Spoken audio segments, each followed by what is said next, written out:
Guys, তোমরা সবাই কেমন আছো? আশা করি সবাই ভালো আছো, আর আমিও খুব ভালো আছি। তো গাইস, আজকে আমরা রওনা দিয়েছি কোচবিহার রাজবাড়ির উদ্দেশ্যে। তো চলো যাও যাক। আর আমি এখন গাড়িতে উঠে পড়লাম, আর এখন ঘড়িতে বাজে সকাল 10টা। এখন আমরা যাব কোচবিহার রাজবাড়িতে। তো গাইস, গাড়িতে বসে যেতে যেতে রাস্তার ধারে কি সুন্দর দৃশ্য দেখা যাচ্ছে। আর দেখো দূরে কি সুন্দর একটা ব্রিজ।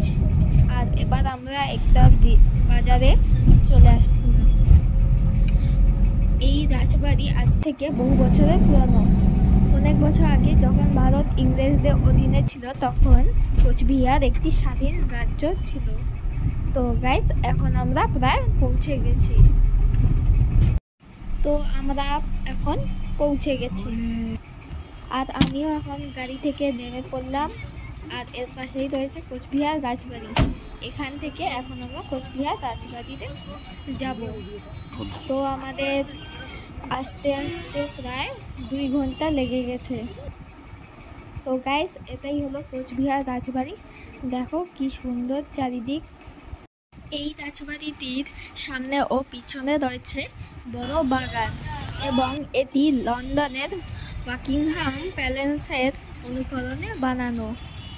আর এই রাজবাড়িটির সামনে রয়েছে বড় রাস্তা, এবং এটি প্যালেসের দরজা পর্যন্ত রয়েছে। আর এখানে রয়েছে একটি বিশাল বড় কাঠের দরজা। এর সামনে আসলেই একটি আলাদা রকম অনুভূতি হয়। এই প্যালেসটি আগে 3 তলা ছিল। আসাম ভূমিকম্পে এর একটি অংশ ভেঙে যায়। আর এখানে বিশাল বড় একটি গম্বুজের নিচে রয়েছে রাজ প্রতীক, এবং এর চারপাশে বিভিন্ন রাজা রানীদের ছবি, মূর্তি, শিকারের ছবি এবং বিভিন্ন মূর্তির ছবি রয়েছে। তো গাইস, এটি হলো রাজ প্রতীক। এই প্রতীকটির অর্থ হলো সত্যের জয় হোক।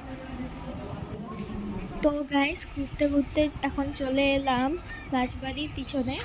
আর এটাই হলো রাজবাড়ির পিছন দিক। আর এখন আমরা এখান থেকে যাব মদনমোহন মন্দির ও সাগর দিঘিতে। তো আমরা চলে এলাম সাগর দিঘিতে। দেখো কি সুন্দর লাগছে চারিদিক। আর এখন আমরা চলে এলাম মদনমোহন মন্দিরে। তো গাইস, আজকের ভিডিওতে এই পর্যন্তই। দেখা হবে পরবর্তী ভিডিওতে।